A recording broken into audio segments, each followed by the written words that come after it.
All right, then I think we hit critical capacity here. So welcome everyone to the Goldwater Scholar Community Graduate School 2020 webinar. My name is Daniele Moro, and I'm a member of the Goldwater Scholar Community Council. We're really happy to have you all here. We have some really exciting speakers and panelists coming up. So one thing before we start though is, as you all know, we're using Twitch now for the webinar. If you want to ask questions throughout the whole webinar, just create a Twitch account and then a free Twitch account, and then go ahead and write your comment in the chat there, and then we'll be monitoring that chat. So as we go through, we'll be looking at your questions and asking them. Great. With that, I think I'll turn it over to Zaheen, who will introduce the speakers. Hi everyone, I'm Zaheen, a member of the Goldwater Scholar Community Council. I want to thank you all for really taking the time to attend this graduate school this webinar. And I also want to thank all of our speakers for really taking the time to talk to all of us in the Goldwater Scholar community. And really, I hope that you all will learn a lot about graduate school from all our wonderful speakers. And to kind of give everyone a brief overview of what's going on, each of our panelists will give a quick description of who they are, what they do, and what they've kind of learned. And so our first speaker will be Julianne, followed by Dev. Yes. Hi, everyone. So my name is Julianne Rolf. I am a Yale rising fourth year environmental engineering, chemical engineering PhD student. And my background is from UC Riverside. I got my BS there. And then after that, I went to Germany on a Fulbright scholarship to do research on water treatment and water quality out there, followed by Yale Graduate School. And so my primary research is focused on water treatment and water quality, and I've continued during grad school. And right now my focus is on water treatment and pre-treatment. So my lab prefers to look at membranes, and I've really tried to diversify myself from my really large academic family by moving to the pre-treatment step. And so that's where my focus has been lately.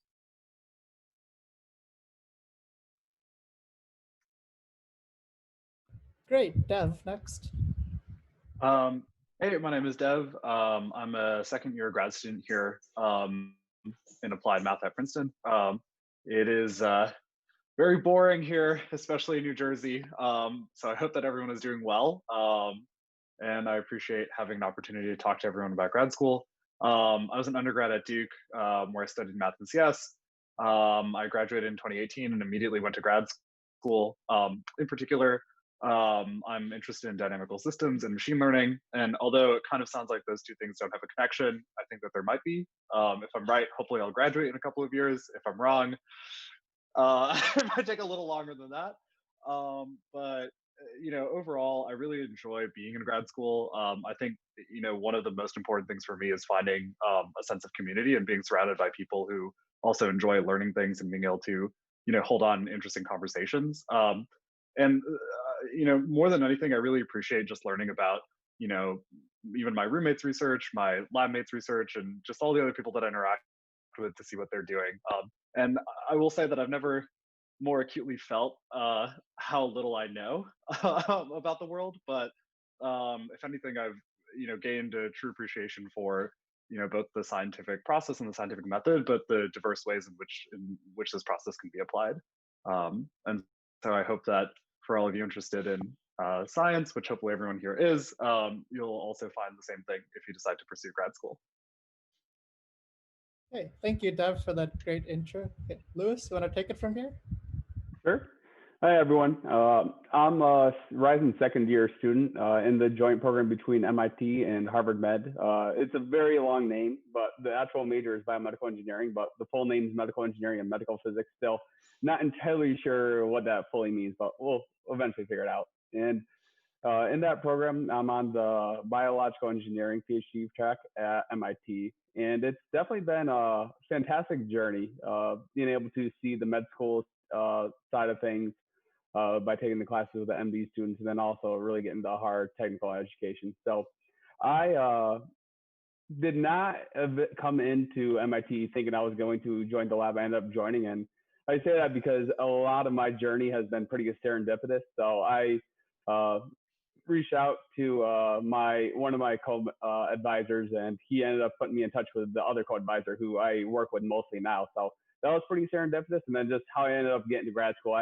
Going into undergrad, I definitely did not think I wanted to go to grad school, and uh, I went into school as a chemical engineering major. I really didn't know what I was doing, but somehow miraculously, chemical engineering, I never changed my major out of it. Didn't really know what they did coming in, but I'm very happy I did that for undergrad. So I started off at Clarkson, and very long story short is I ended up doing a co-op at Johnson & Johnson after my second year at Clarkson, and that was another very serendipitous thing. I had a conversation with a friend the night before I had to decide whether or not I was going to do it. I was going to say no until I did that, until I had that conversation. So that absolutely changed my trajectory, because that ended up leading me to transfer to Johns Hopkins, and I started doing the research project there that I actually wrote my Goldwater research proposal about, that I didn't think I was actually ever going to do. And I've been very blessed to be able to do that, and we're working on the manuscript now. But I say all that because it's been a very windy road for me.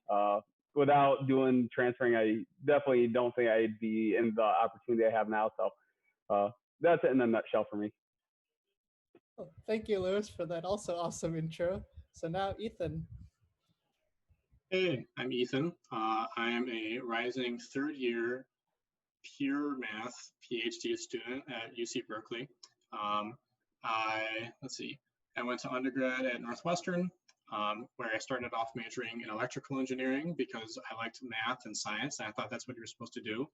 Promptly realized I liked theoretical stuff better, so I switched to physics, and then promptly realized I liked even more theoretical stuff better, so then I switched to math, and I found my way into this track. I was very lucky to have a professor who was very invested in undergrad research and led me along in a project after my sophomore year of college, which set me on this track and led to me getting for the Goldwater Scholarship and thinking that I wanted to do math.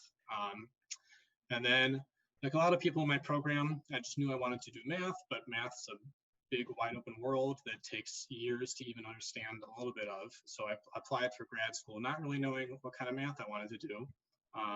But after exploring around for my first year or two, I'm firmly entrenched now in the field of topology. And I draw fun pictures and shapes all the time, and people say that's not math, but I say yes it is. And yeah, I'm looking forward to telling you guys what I have to know. Hey, thank you, Ethan, for telling us about all your theory. And so now finally we have Daniel. Hi, I'm Daniel. I'm a rising fifth year MD PhD student, so a third year in grad school. I did my undergrad at Creighton in Omaha, Nebraska in biochemistry, and I researched RNA biochemistry and riboswitches there. And then I came straight through to a joint program by Cornell, Sloan Kettering Cancer Center, and the Rockefeller University in New York City. Did 2 years of med school at Cornell, and now I am a virology PhD student at the Rockefeller University. I am broadly interested in both pro and antiviral human genes and their impact on bioreplication of HIV and the related primate immunodeficiency viruses, and most recently, the human coronaviruses. Okay, wonderful. Thank you everybody for introducing yourselves. So thank you also to everybody who has submitted questions for the speakers beforehand. We're going to transition now to a question session. So I'm going to start with some of the pre-asked questions, but also please feel free to ask any questions you want in the Zoom chat, and we will look at these and ask them to the speakers for you live. So, so our speakers will be just raising their hands to answer any of the questions that I'm going to be asking. And the questions can be specifically towards the speaker, or, but preferably general, so that everybody watching can get something out of it. So to ask the speakers, what are some of the questions you wished you had asked before choosing your graduate program? Maybe it worked out perfectly and you thought you asked all the questions you needed to. Ethan? Yeah, so I think one thing that I didn't really think about before grad school was what my learning style was like, and how good I would be at motivating myself. Because I did a great job in undergrad when everyone's just telling you what to do, and it's like do this assignment and take this test all the time. But now it's like, oh, go write a dissertation, and that's a much harder thing to do, right? And at least in my program, there's very little structure in like any of it. They just kind of tell you to go do something, but it's not like take these classes in your first year or anything like that. So one thing I really had to try to learn how to do is like structure myself so I can actually get things done, because yeah, that's not really built into the program that I'm in. So when you're applying to grad schools or visiting grad schools, asking students like what that environment's like and how they find it, I think is really helpful. Wonderful. Juliana? So I asked this because I was advised to do so, was what can a graduate advisor do for you? So I think a lot of us look at famous advisors and think, oh, I want to work for that person. But sometimes that advisor really just wants smart, talented students, especially ones that have won awards like Goldwater, because they can help them more than the advisor can help the student. And so make sure that when you're thinking about this is what can that advisor do for you? And if the answer isn't satisfactory, then that's a sign, or it can be a way to open the communication about what you can expect from each other in a graduate advisor and mentee relationship. Wonderful. Lewis? Yeah, I would say I definitely remember the couple of months before the interview started, really being like very worked up about like reaching out to people, like knowing the questions to ask. But one thing that everyone told me, which I definitely think is very true, is once you visit a school and once you get to know and meet the people, you really get a much better feeling than you'd expect in 2, 3, maybe 4 day visit weekend. So that's definitely something I would definitely say to keep in mind. Is there's so many things you'll pick up from people just during that visit, nonverbal cues and all that about what life really is like there. That at least for me personally, it definitely changed my decision. The visits did. So just definitely keep that in mind and think about that for sure.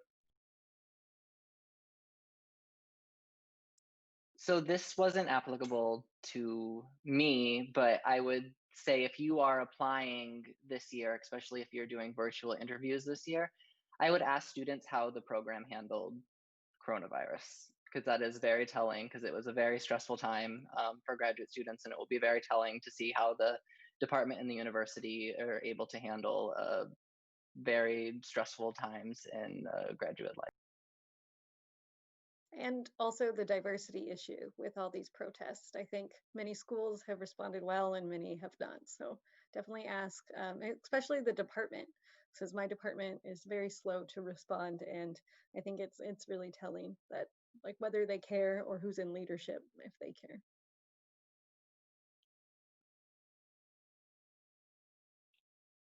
Okay, wonderful.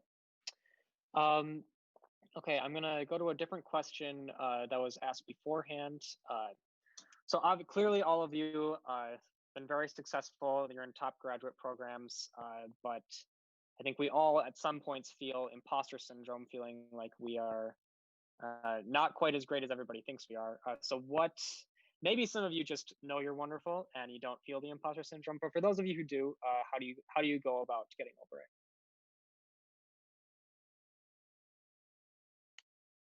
Juliana? Yeah, so I guess in the sense of getting over it is, I'm still trying to figure that out, but I think it's important to set your expectations realistically and know that you may be comparing yourself to someone that's a higher rank, and that's not fair to you or to them. And talk to your peers and ask them what their opinion of you is. I think it's really important to have friends within your cohort, because like some of my friends are like, Julianne, you're smart, you're brilliant, like, and it's not necessarily something that I need to hear every day, but it's something I do need to hear every once in a while from someone that would tell me the truth. So I think definitely having a good cohort that can be honest with you. And like I prefer people being blunt with me and giving me constructive criticism. And so try to be open to that, because sometimes you might not be trying as hard as you can because you're tired or there's other things going on in your personal life. And so it's important to put everything into perspective and know that graduate school is an opportunity to learn and to grow and to build your skills, and that it's only 5 to, I don't know, what, 8, 9 years if you're in an MD PhD program. So it's just try to be realistic, because I think a lot of us think we're going to be these like big, powerful, super successful graduate students, and sometimes you don't get that until your final year. And so I think just don't compare yourself to anyone, and that's something my advisor has told me too, because it's so easy to do. Even with my cohort that's in my lab group, I try not to, but it ends up happening because we are human. Great. Dev. Yeah, like jumping on to what Juliana said, certainly I would say that you should have realistic and practical expectations of, what is it that you want. I think in undergrad, it's a little easier to spam and sort of say, okay, I need to just like do well, super well in my classes. I need to maybe, produce a paper, and you can kind of really focus on these concrete tasks. But in grad school, I definitely feel a lot more like a real person, in the sense that, I care about some things outside of grad school. And so, to a certain extent, this, like, if you want to go, especially into academia out of grad school, the path can be kind of brutal.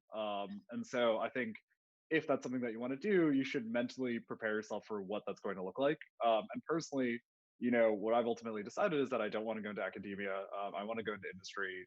There's a variety of reasons why I think this is a better life path for me, and then I can focus on getting what it is that I want. And in some sense, in undergrad, it's a lot easier to keep your options open, in the sense that you can major in like 3 things and get a certificate and go abroad and do a bunch of different things. But in grad school, you need a lot of precision, and so there's not really a universal definition of success, in the sense that maybe doing super well in like one particular research project is going to take away time from another research project.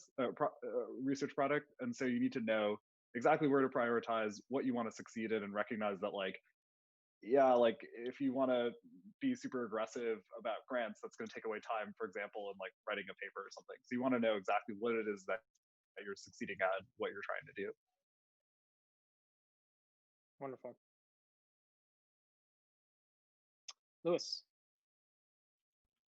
Yeah, one thing I'd say is definitely, I know it's always very tough when work takes up by far. I'm sure I'm preaching to the choir right now that it takes up way more time than anything else in your life. But for me, I found making sure I know that my value doesn't come from my work, doesn't come from producing, knowing that just you're so much more valuable than what you produce. This really helps me a ton with not uh, really having to suffer much with imposter syndrome. Just really knowing that, pushing yourself. Of course, we all put a lot of time into our work, so we of course care a lot about it and what we do. So pushing yourself to really be the best you can do. I know it's all cliche, but really is, I think, a very helpful way to help fight imposter syndrome.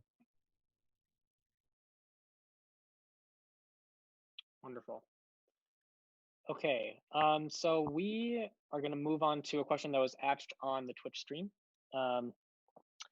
So none of you have actually had to deal with this personally, because you're already into graduate school, but the fall 2021 cohort has a problem coming up where they're not going to be able to meet their advisors and meet their fellow students in person, very likely.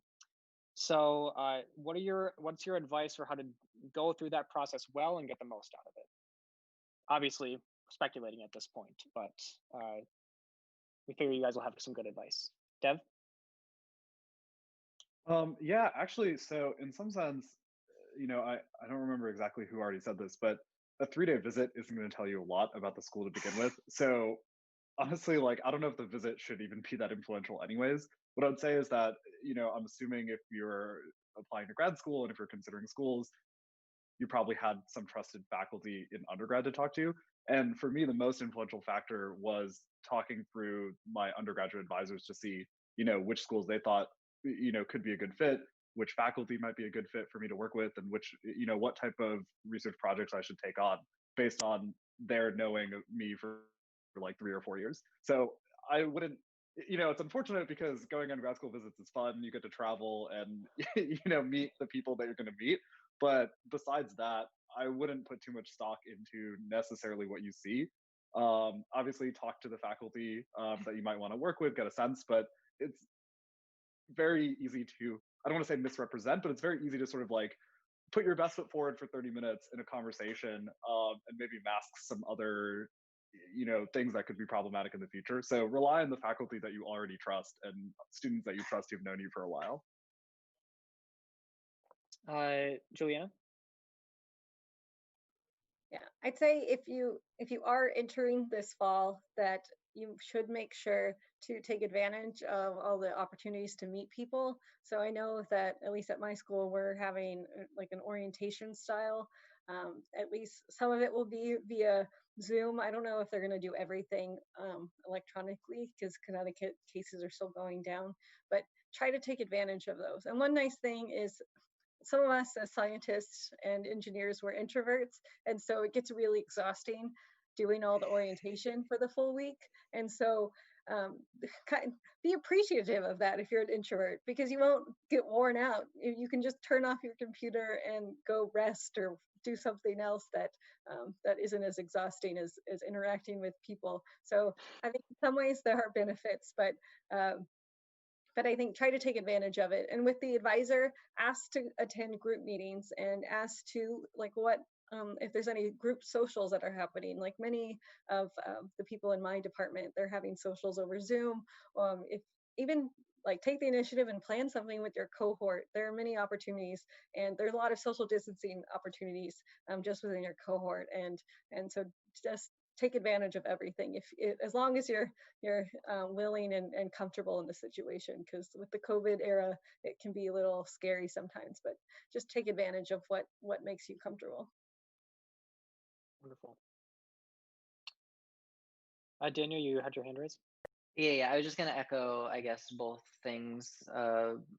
So the vast majority of your graduate school experience is going to be driven by your advisor, and it is very hard to figure out how your advisor acts as an advisor during a weekend, as both people have already said. So I wouldn't think that not being able to visit in person is the most catastrophic thing. It's obviously not ideal, but other things are constant that you can gauge without visiting in person, like the fit of research goals of the department, the city you want to live in, things like that, or things that you can evaluate without being there in person. Great. Lewis? Yeah, and whoever asked this question, thank you. So I could clarify what I said earlier that may have terrified some of you by saying like the weekend was so important, because you still, what I found was so important over that 3-day weekend was just the conversations I had and talking with people, because I really do think you learn a lot just by having some conversations with the actual current students of all the different years. And make sure, one thing I realized at some schools is you see a lot of first years and a lot of fifth years, but no one in the third, fourth year. So make sure you find some people who are right in the grind of the PhD and the terrifying phases of it. So that's what I found incredibly helpful on those weekend visits, just having a couple questions in mind of things that you find important, but just talking with people, which you can definitely do over Zoom. You absolutely can do that. And I'm sure a lot of the different departments will have online weekends that you can really get to know the students and learn from them. But that's I think what would be still one of the more useful things is really talking to some current students, whether it's through an official weekend or reaching out to someone. And a couple of the students in the labs you're seriously considering, I think, are still very much doable, maybe even easier now since everyone's virtual. So that's the main thing I'd probably say. Ethan. Yeah, and then to echo that, like in terms of getting in touch with current students, like, go on the department website, find like the graduate advisor or something, and just ask them like, hey, are there people that you know of that would be willing to talk? Or if you know you want to work with that professor, ask them like, do you have students that would be willing to talk? Because they shouldn't like get weird about that. Like everyone knows you want to talk to graduate students because that's important. So. Okay, wonderful. All right. Another question that's maybe very particular to this moment, but how did you guys decide to make the decision to take or to not take some years between undergrad and grad school? What are the benefits of doing this potentially, and what are the benefits of just going straight in? Daniel, go ahead. So MD PhD training is super long, and I just wanted to not be, I don't know, 50 before I have a independent career. Yeah, So that's if you're pretty straightforward answer for MD PhDs, I think. That's Juliana. Yeah, so I applied for Fulbright and graduate school at the same time because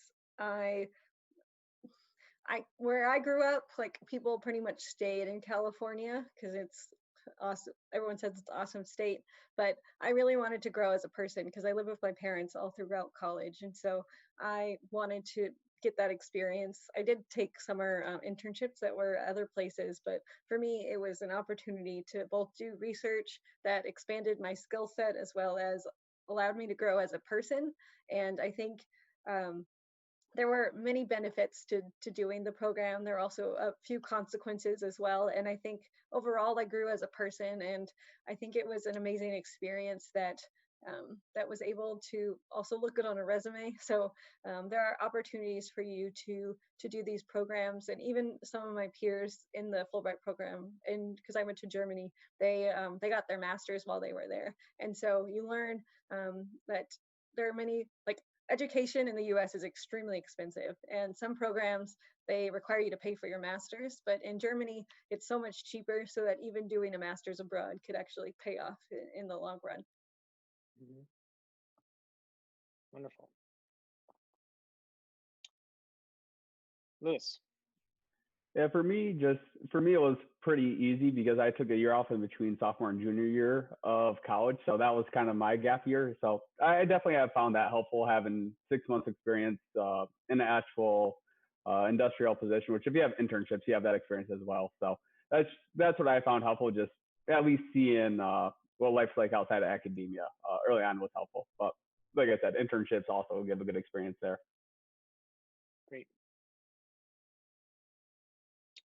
Okay, cool. Okay, so this is an interesting question, and you guys may or may not have as much information here because you don't actually sit on admissions committees, but so some schools make the GRE optional. Maybe some of us might not want to take the GRE, but does that optional really mean optional, or are you at a disadvantage not for taking it? What are your guys' thoughts here? Ethan? So I know both in my department and just in my university in general, people are making big pushes for axing the GRE and all standardized tests for varieties of reasons. But I mean, every university is different. So I guess you ask your programs that you're interested in, like email the graduate admissions chair or whoever it is, and just ask. So, I mean, they should answer. They should tell you what they're looking for. Juliana?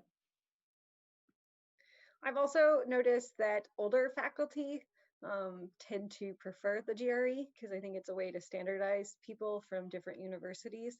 So not every older faculty feels this way, and many younger faculty see not taking the or not requiring the GREs as a way to recruit diverse candidates that not necessarily can afford to pay for the GRE or the training for the GRE. So I think it's a matter of your values, and if you think it's worth it to do it, then do it. But honestly, I wouldn't choose to do it if I was given the opportunity because it didn't matter for graduate school and all the places that I applied.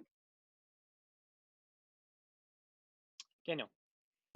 Yeah, so Rockefeller doesn't require it, and they say they won't even consider it if you physically tack it on to your application. So it varies by the institution, and again by people even within the university. Some people think the GRE is useless. I am in that camp. Other people think it has merit for XY reason.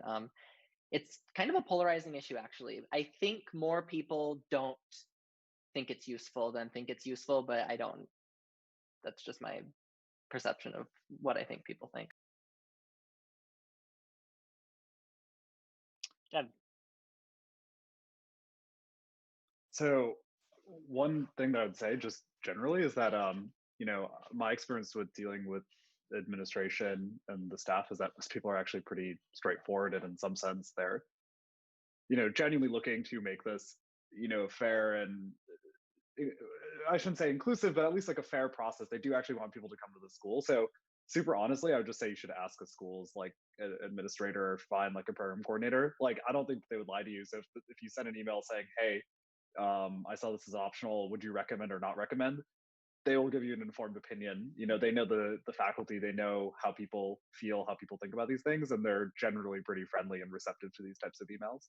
So in my experience, I would just say you should just ask honestly and you'll get an honest answer. So if you get something back that says, well, it's optional, but we like to see it, that tells you then what you should probably do. Mm-hmm. Great. Lewis. Yeah, I don't have much to add. I'm guessing at some schools it matters, some it doesn't. So I definitely echo what everyone else said. Reach out. I definitely know also at some schools, like the interviews, at least in biological engineering, don't matter at some places, but like some places, like with HST, it definitely does matter. So there really isn't one admission process at every school, even within the same program. So that's one other thing I'd throw out there. Okay, great. And I'm gonna combine a couple questions here and just ask, well, first, what is the culture of doing internships and co-ops in industry during your PhD? And then also, what is everyone's thoughts on going into industry versus academia after the PhD is over? This is obviously a huge question. We have had full webinars on this before. So yeah, answer to the best of your ability. Dev?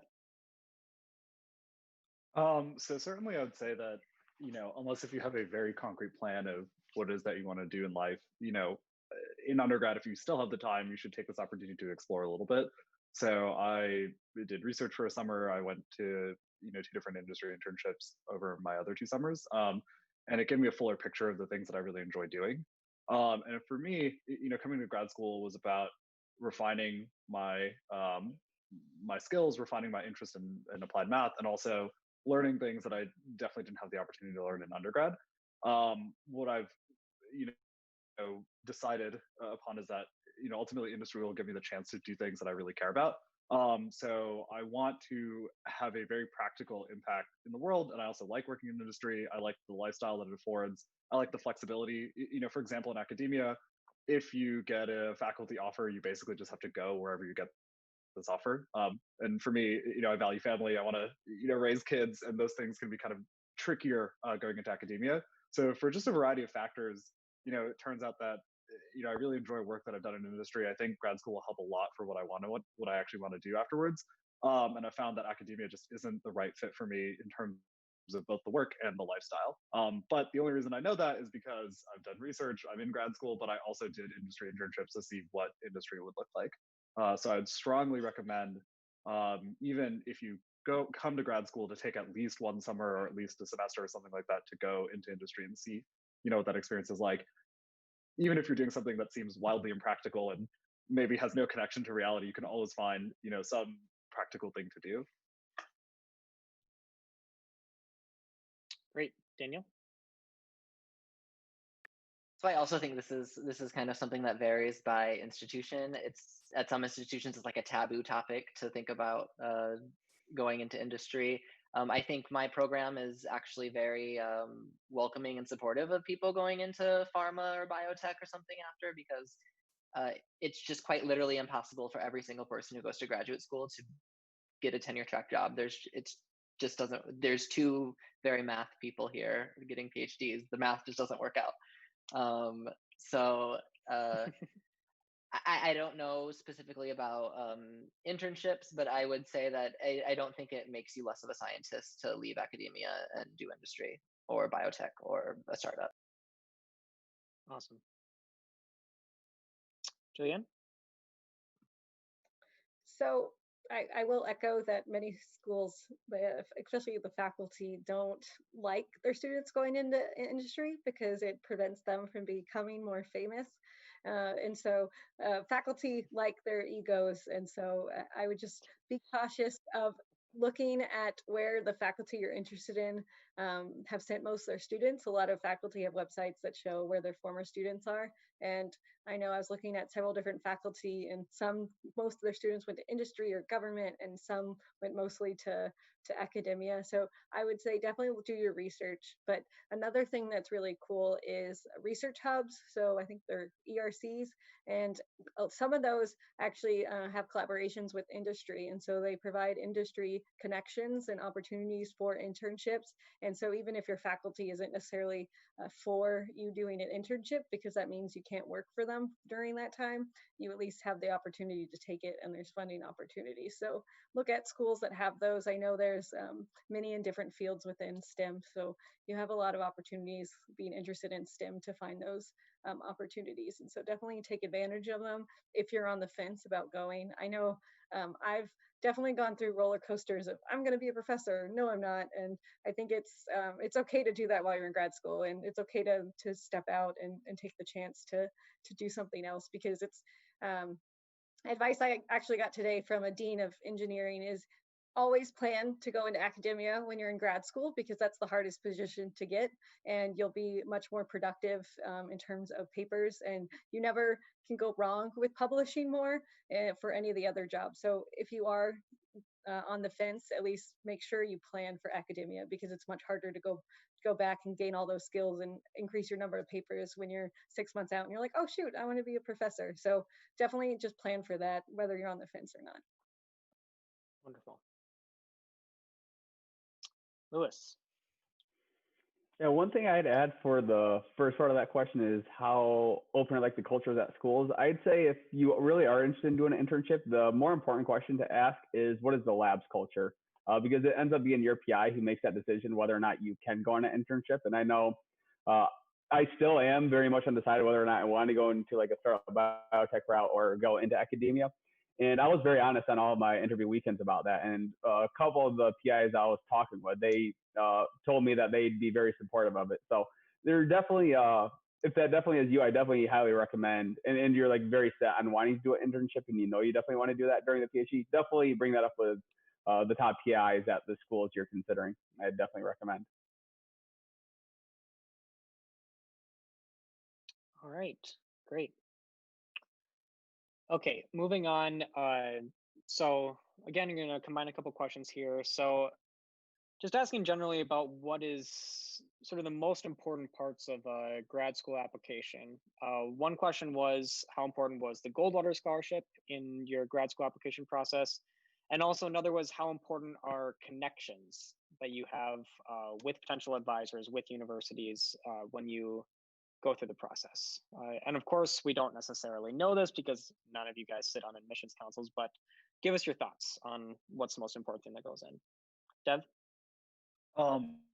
So I'd say the most important thing is the obvious thing, which is your research. So, if you have a strong research track record, which is probably how you got Goldwater, that will serve you well for grad school. I'll also say that I don't think that having the specific credential matters that much, but probably what you did to actually get Goldwater will also be important for getting into grad school. And I think the most important demonstration of your research prowess is going to come from your letters of recommendation. So if you have papers, that's great. If you don't have papers, that's not a death sentence for a grad school application. But if you have 3 very nice letters that can speak to how diligent and how productive you are as a researcher, I think that you'll fare very well, and everything else is table stakes. Great, Daniel. I will just echo that. Letters of recommendation is, I think, the single-hand most important part. Okay, great. Lewis? And I completely agree. So if you're watching this and you still can do more research, definitely focus on that. But for those of you who are applying to grad schools right now, the most important thing you can do right now is that personal statement. I didn't know how important it was, but at least at some programs that I applied to, it was so critical. At least I know in my program, I think they told us 20 to 25 people read your personal statement. So it depends on the program. I'm sure some programs it doesn't matter as much, but at some, the personal statement, it really matters. And if you apply to Goldwater, I'm sure you know how to sell yourself well. So I'm sure it's not too important for you to hear this. Just don't blow it off, I think, is the biggest thing I'd say if you're a senior applying to grad school right now. Wonderful. Ethan. Yeah, and also like, grad school applications are usually due in like December. Take the opportunity to apply for some fellowships first. Even if you think there's no chance you're going to get them, maybe you will, so that would be cool. But even if you don't, just like the practice of writing the personal statements for those, you'll be surprised at how important that is for just like distilling your thoughts into one place and gives you practice for the grad school applications that maybe you care about more. Yeah, and echoing that, one of the nice things about the fellowship applications is they're mid-October, so it forces you to start earlier. I know at least me it did. So it's at least with like the NSF, the GRFP, like that personal statement I tweaked to make my grad school application. So it's definitely not wasted effort. Mm-hmm. Great. Okay, lighter question. Do you guys participate in any extracurricular activities outside of your work as a grad student?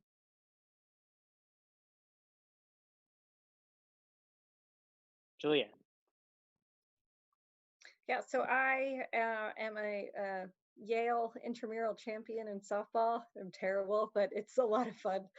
My team's great. I just am more of a cheerleader, but it's a lot of fun to meet other people from within engineering, because we're the engineering team, but then we play against people from the other Yale schools. And I also am a co-chair for a symposium that's about gender equity in the job search. And so that's a great opportunity to make connections and to meet other students that are interested in the same cause. And I mean, all of us need a job. And so I'm gaining skills both in planning this as well as learning from the speakers.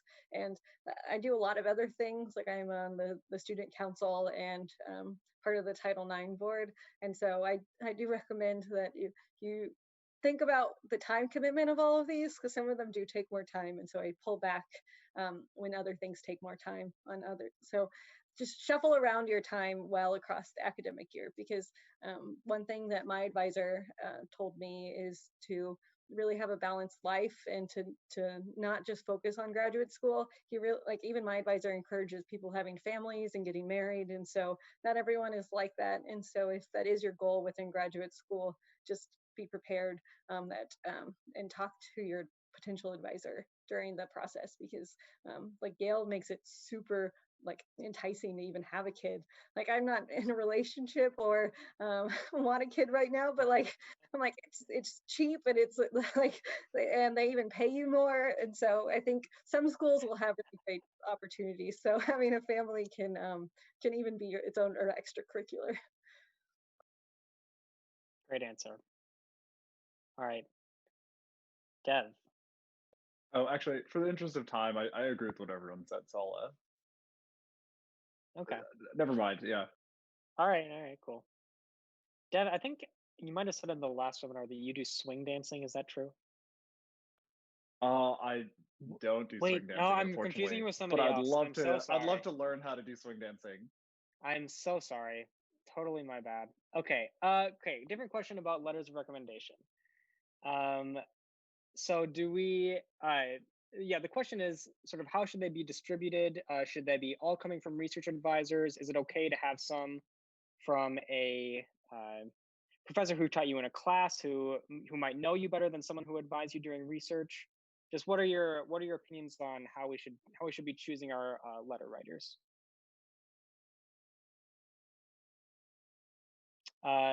Lewis. I'd say a little bit of a cop-out answer, but I'd say you know best. Whoever can write the best letters, they should be the ones that write it. Definitely your research advisor. That's not even a question. That definitely has to be one. If you are going to choose a teacher and you have two really good research, like if you have two real good letter recs that you had in the class and two really good research advisors, and you have to do 3 letters, I'd pick the 2 research and then 1 in the classes. I'd split it up, but again, you definitely know better than any of us who could write the best letter. Great. Ethan. Yeah, I guess my advice is just the advice that I've been told, because like you said, we don't sit on the admission committees, so we don't know. But what I was told was basically what Lewis said, like your research advisor for sure should be a person. And then I had like a professor I'd taken a few classes with that knew me well, and he was also like a well-respected name in his field, so that was important. And then I had another professor that I like didn't know as well, but he was an even bigger name. So everyone's like, you should just do him, even though I had this other guy who I had like taken classes with for 4 years, but he's like, well, I'm not really active in research, so you don't really want my name on your application. He was like adamant about it, which was sad, but that's what he said. Dev. So as I said before with the Jerry, Ethan, it sounds like you had the same experience, but if you just ask the faculty, like, what do you think is the best strategy here? Faculty will be like fully honest. Like nobody, writing a letter of recommendation is work. So if you ask a faculty member, it's not like they have an incentive particularly to write a letter. They're not going to be offended if you don't want a letter from them. So bluntly, I'd say you should just ask, like, for, Princeton was a program I really wanted to come to. I had a faculty member who I'd taken a few classes with, but never did research with. But he knew a lot of the faculty here. So he wrote me a very nice letter. And I suspect that it was probably more influential than, honestly, even my research advisor's letter. So I would just ask your trusted faculty members what they think. And again, people really do want you to go to grad school. People are really trying to help. So you should just trust whatever, your faculty members will tell you about which letters will do the best. Wonderful. Okay, Julianne. Yeah, so and on top of all of that, I'd say if you have worked with a faculty member or in a faculty member's lab but haven't interacted that much with the faculty member, it's okay to have a combined letter. I know I've had people, even actually I encouraged someone to apply for Goldwater in one, that I encouraged them to get it co-written by people. So I think it's something that while not everyone thinks that's an option, I think graduate students or postdocs know you better sometimes than the faculty. And so the best thing is having a detailed letter. And another thing is when you're asking these faculty members is to, you can give them specific points to talk about and almost give them a boilerplate of what you want, because you don't want them all saying the same thing. You want them to really see you as a well-rounded researcher and person. Focus on the research because that's what graduate school is about, but it's okay to even have letters from different faculty members for different schools. I did that, and I think that really helped too. Great. Lewis. And one quick thing I'd add for this, because it's applicable to everything, is just talk to a lot of people. You get a lot of advice at your institution, at the schools you're applying to. Cold email some people. At the schools, your top 3 schools, definitely cold email people. That's your biggest resource with all of this. Just get input from whoever you think is important, and then a couple more people on top of that. Yeah, and also famous people, especially famous researchers, don't always write the best letters. Sometimes they write the worst. So just if you're going for just the name, just be careful with that and ask other faculty if they've read their letters, if it's even worth asking.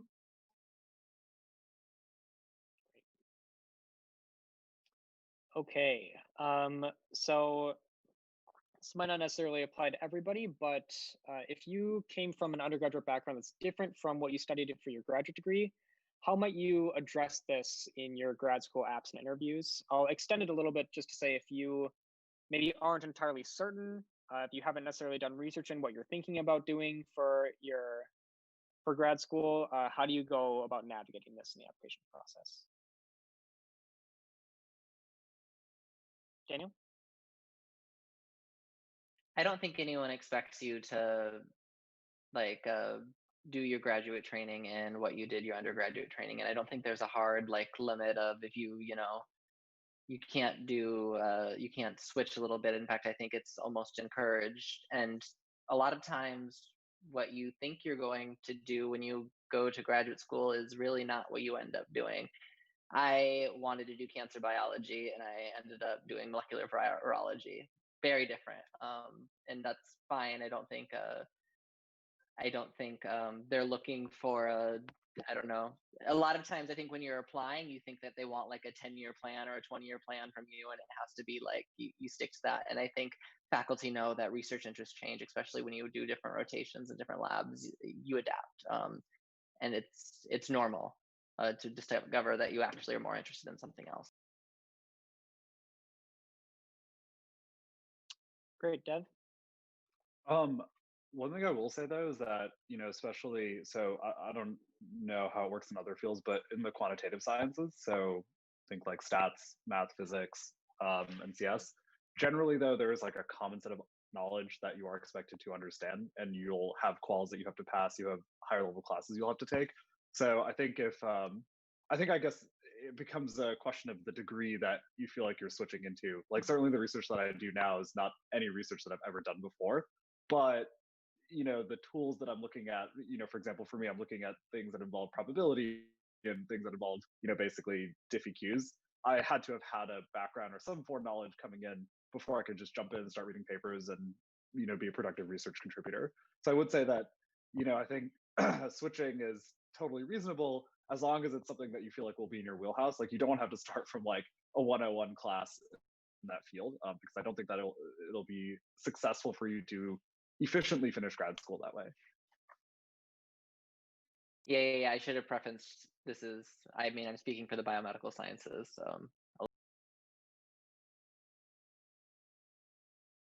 Wonderful.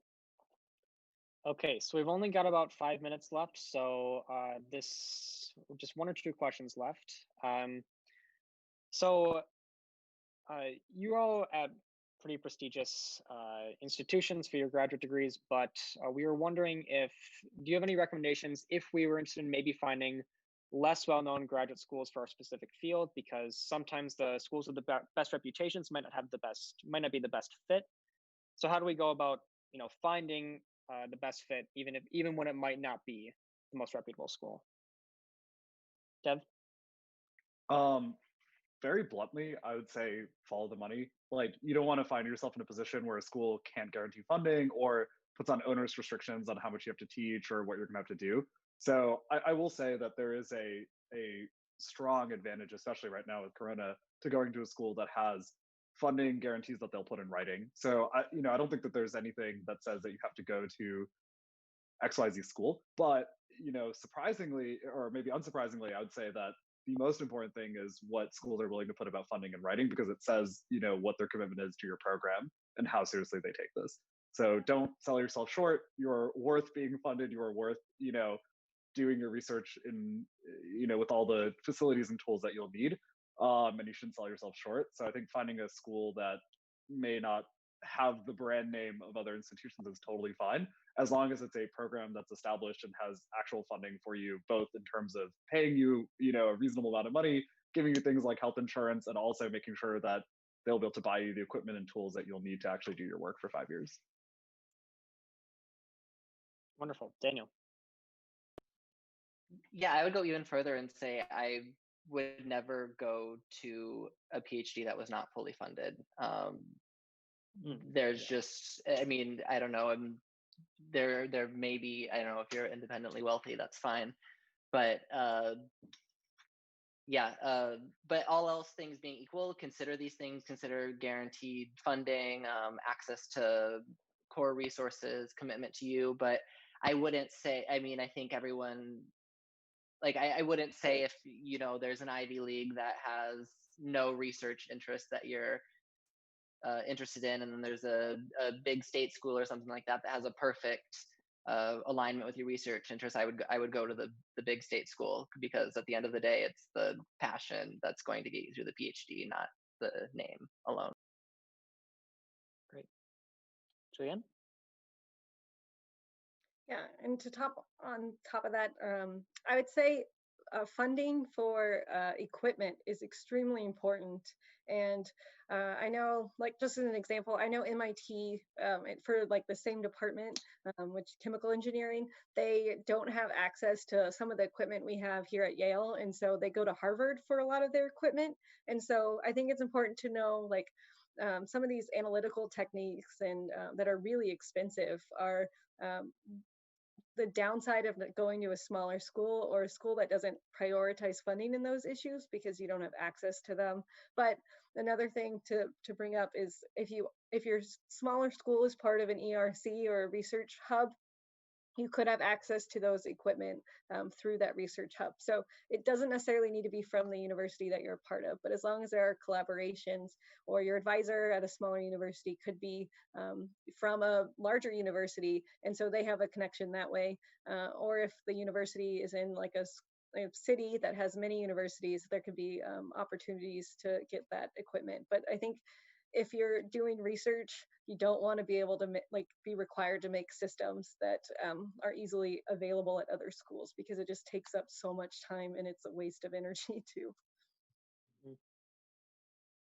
Dev? Sorry, just as a also one thing to add on, don't fall in love with one person as an advisor. So if you're going to find a school, like finding a program that's established is the important thing. So even if it's a school that no one's heard of, as long as there's like other actual graduate students there, other faculty that you could collaborate with, you can't just work with one person your entire time in grad school. So make sure it's like you're not finding just an advisor at some maybe non-traditional school or some school you wouldn't have considered. Make sure that you're finding an actual program. And conversely, even if there's like a very fancy school and it doesn't have an actual program, it just has like the one random person, in like a closet who does your work, that's probably not going to be a good bet for you. Right. Yeah, don't put all your eggs in one basket. Like faculty can leave, like the institution. Right. And then. All right. Wonderful. Well, unless we have any more final comments, we'll close it out. Thank you so much to all of our speakers. We all learned a lot today, but it doesn't end here. So if everybody here is on the Slack, please check out the grad school discussion channel. This is where a lot of these types of conversations happen on a regular basis on the Slack. You can also find everybody here on, find their name on the Slack. You can DM them if you have any particular questions for people interested in particular programs. I actually have asked, Dev was on a webinar last year and I've asked him questions about what he studies. And so I know he's super helpful, and I know all these other people will be too. So yeah, be sure to check that out. And also, Danielle, if you could share our social media and everything. Right. Okay, so yeah, be sure to check out our Twitter, LinkedIn, Facebook, Instagram, and you can email the Goldwater Scholar Council at council.gsc@gmail.com if there's anything else you guys want to know. We're here to serve all of you guys, and there's a lot of stuff going on behind the scenes. So yeah, please stay connected on Slack, and there will be awesome things like this coming up in the near future. All right. Thank you all so much. Have a good night. Thank you. Thanks. Thank you.